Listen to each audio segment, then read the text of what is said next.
Hey, let's talk about 3 strategies that you can implement right now to set yourself apart from the competition and help get your offer accepted. Welcome back to my channel. If you're new here, my name is Eric. I'm a realtor licensed in Massachusetts and New Hampshire. And this is a spot where I have honest conversations about all things real estate, as well as provide guidance to help you navigate through the buying and selling process. So if you or someone you know is in the market to buy or sell a home this year, or maybe in the next couple of years, please consider subscribing to the channel so that you don't miss out on more great real estate content coming very soon. And as always, feel free to find me on Facebook or Instagram at ESC Realtor. Hit me up with your questions or just drop a line and say hi. I will respond, and I'm happy to answer any questions that you may have. Without any further ado, let's get into it. Strategy number 1, insert an escalation clause. Now, this strategy is particularly helpful when you're in a multiple offer situation, which, with the way the market is right now, is going to be just about every single property on the market. Almost every property is going to end up in multiple offers. So the way an escalation clause works is there is an increment and a threshold or a cap. So the increment is how much you want your offer to increase by. Now, your offer only increases if another offer comes in above yours. So, for instance, if you offer $230,000 and someone else's offer comes in at $232,000, then depending on the increment you use, which most commonly it's about $1,000, your offer will automatically increase to $233,000. Where the cap comes in is obviously you have a set amount that you are approved to spend, and you obviously can't spend more than your maximum budget. So you want to set that threshold or that cap at your maximum budget. So if your maximum budget is $235,000, then you write an escalation clause up to the cap or threshold of $235,000. Now, obviously, if an offer comes in over your max, it's not going to matter. You're going to be outbid in that situation. In order for an escalation clause to work, you have to be looking for a home that's below your maximum budget. So if the asking price of the home is at your maximum budget, then you don't have any room to go up or increment or any of that. You're at your highest, your ceiling already. So you can't go beyond your ceiling.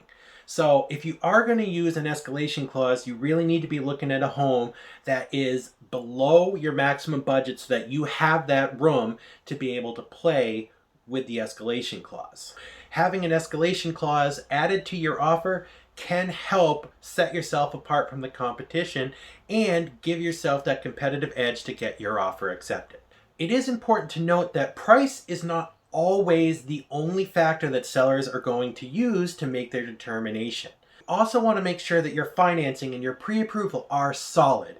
If you have a pre-qualification, which is where they haven't looked at any of your finances to verify your income or anything, that's a situation where even with an escalation clause, if a seller sees that, they're going to know that that may mean that you may not actually be approved for the amount that you're offering.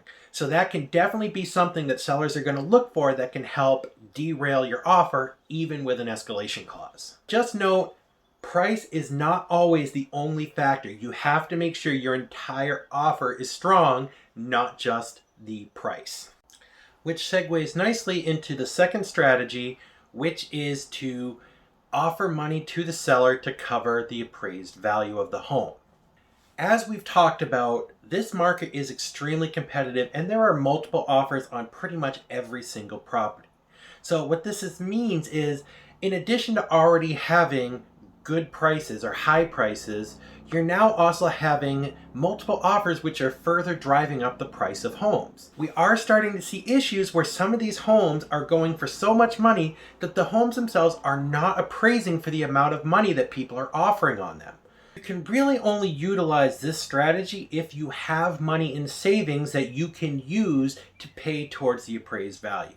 So if you don't have money in savings, this is a strategy that probably isn't going to work for you. But if you do have some money in savings and you don't mind putting it towards the purchase of the home, this can be a really effective way to set yourself apart and give yourself that competitive edge.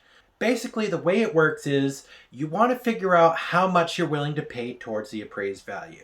Could be $1,000, it could be $2,500, it could be $5,000, it could be $10,000 if you had the money and you were willing to pay that much over the value. It really comes down to what you're comfortable with and what you have that you can safely and comfortably contribute towards the appraised value. Your lender is not going to lend you more money than a home is worth. So if the value is appraised lower than the offer price, your lender will not lend you money for that home.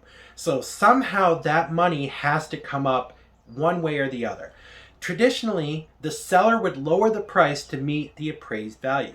But because of how competitive the market is right now, the sellers know that they don't necessarily have to do that, and there are buyers out there that are willing and able to pay money to make up that value. So if you have that money and you're willing to put some money on the line, adding some money that you are willing to pay to the seller to meet the appraised value will give the seller some peace of mind and can definitely help get your offer accepted over your competitions. The third strategy I want to talk about today pertains to the home inspection. But before I get into that, I just want to say there are a lot of buyers in the market right now that are waiving home inspections. And this is crazy to me. Now, the home inspection is your single greatest protection in place for you as the buyer. So it's crazy to me that people are paying as much money as they are and are taking a huge risk when buying these properties by not having a home inspection. As a real estate professional, I cannot, in good conscience, advise any of my clients to waive a home inspection. Now, if you, as a buyer, are comfortable waiving a home inspection, if you feel you have the skills and you know people that can take care of any issues that could come up, then you have the right to waive a home inspection if you choose. I'm okay with that. It just isn't going to come from me. However, here's what you can do to keep a home inspection but still give yourself that competitive edge. You are going to add a threshold to the home inspection. Now, to do this, what you want to do is, under the additional terms, you're going to add some verbiage that goes something like the following. Home inspection is for informational purposes only, but buyer reserves the right to back out if the repairs exceed X amount of dollars. The way this works is very similar to how it works with the escalation clause, in that you want to pick a threshold for the amount that you're willing to take, or the amount of risk that you're willing to take up to that threshold. This threshold amount, it can be whatever you want it to be. It can be $1,000, it can be $2,000, $5,000, $10,000, whatever. Whatever you personally feel comfortable with as far as the risk you're willing to take. For instance, you could say that for you, your threshold is $2,000. So any repairs up to $2,000, you're willing to let slide, you're willing to purchase the home. But if there are serious defects that go over $2,000, and at that point, you're not willing to buy the home, and you have the right at that point to back out, get your deposits back, and move on to the next home. If you're willing to take a risk, this is a strategy that can definitely help. It does provide some protection for the seller. It gives them a sense of ease knowing that you're not going to nickel and dime them over small, minute issues, and that you're only going to back out if there is a serious issue. But it's not going to compete with people that are waiving the home inspection altogether. So those are three strategies that you can use right now to help give yourself the competitive edge. Now, depending on your personal situation, you can either use one of these strategies, or you can combine any number of them or all of them together into an offer to help give yourself that edge and try to get your offer accepted. Now, please note, I'm saying that these strategies can help get your offer accepted. There are no certainties in real estate. So these strategies, while they can help, they are not a guarantee. Even if you put all three of these strategies into a single offer, it's not going to change the fact that somebody may just make a cannot refuse type of offer. Even using these strategies, it still may take a couple of tries before you can get an offer accepted.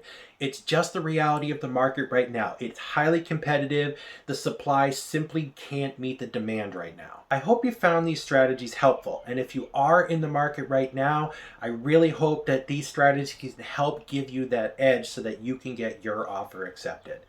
Thank you so much for watching. I'll see you on the next one.